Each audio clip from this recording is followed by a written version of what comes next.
എന്നോട് ചോദിക്കാൻ കൊള്ളാവുന്ന ചില ചോദ്യങ്ങളുമായിട്ടാണ് വരിക. സ്വയമായി ചോദ്യങ്ങൾ ചോദിച്ച് വിശാലമായ ലോകത്തിൻ്റെ പരന്ന ഒഴുക്കിൽ നിന്ന് എന്നിലെ സാധ്യതകളെ കൃത്യമായി കണ്ടെത്താനാകും. ഒന്ന്, എൻ്റെ ജീവിത ലക്ഷ്യം എന്താണ്? എന്തെങ്കിലും ഉറപ്പിച്ചിട്ടുണ്ടോ? My map has to lot. രണ്ട്, ഭാവിയിലേക്കുള്ള പ്ലാൻ എന്താ? ഓരോ ഘട്ടത്തിൽ എന്തൊക്കെയാണ് ചെയ്യേണ്ടത്? ഓരോ കാര്യങ്ങൾ ചെയ്ത് പുരോഗമിക്കാൻ ഒരു route map, time table, routine നമുക്ക് ആവശ്യമാണ്. A rainbow progress plan.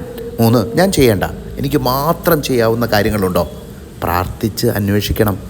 Partnership വിത്ത് ഗോഡിൻ്റെ കാര്യമാണിത്. 4, സ്വപ്നങ്ങളുടെ കുളിർക്കാറ്റിൽ ഞാൻ കാണുന്നത് എന്തൊക്കെയാണ്? ഞാൻ എത്തിച്ചേരുന്ന ഇടം, എൻ്റെ സൗകര്യങ്ങൾ, എൻ്റെ വിജയം, എൻ്റെ ജീവിതം. ബ്ലൈൻഡ്നെസ് ടു ആൻറ്റി ആങ്സൈറ്റി വർക്കൗട്ടിൻ്റെ മേഖലയാണിത്.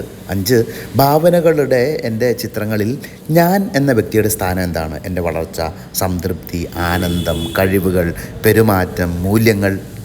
V need to recalibrate and reroute. 6, എൻ്റെ നാട്ടിലും വീട്ടിലും രാജ്യത്തും എനിക്ക് എന്തെങ്കിലും ചെയ്യാനുണ്ടോ? My role in the society. എൻ്റെ ലക്ഷ്യങ്ങൾ നേടുമ്പോൾ എന്നിലൂടെ സമൂഹത്തിന് എന്ത് ലഭിക്കണം എന്നാണ് എൻ്റെ കരുതൽ. I need to be an influencer.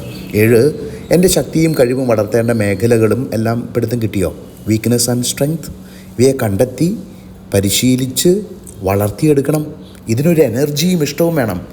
My version 2.0 വളർത്തിയെടുക്കണം. 8, പണി തുടങ്ങാം. ലക്ഷ്യം നേടിയെടുക്കാൻ പണി തുടങ്ങിക്കോളൂ. എന്ത് പഠിക്കണം? ഏത് സ്ഥാപനത്തിൽ വേണം? പ്രവേശന പരീക്ഷയ്ക്ക് എന്തൊക്കെ ഒരുങ്ങണം? മെൻറ്റർ ആരാണ് എന്നൊക്കെ ഉറപ്പിച്ചിട്ട് പണി തുടങ്ങിക്കോളൂ. മാൽ ഫങ്ഷൻ ടു ബൂസ്റ്റർ പ്ലെയറായിട്ട് മാറാം. സുഖസൗകര്യങ്ങളും വിജയവും മാത്രം സ്വപ്നം കാണുന്നതിലല്ല ഭാവി. എൻ്റെ തീരുമാനമാണ് എൻ്റെ വിജയം.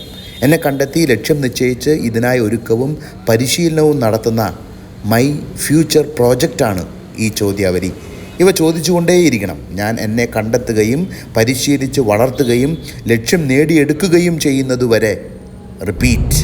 All the best.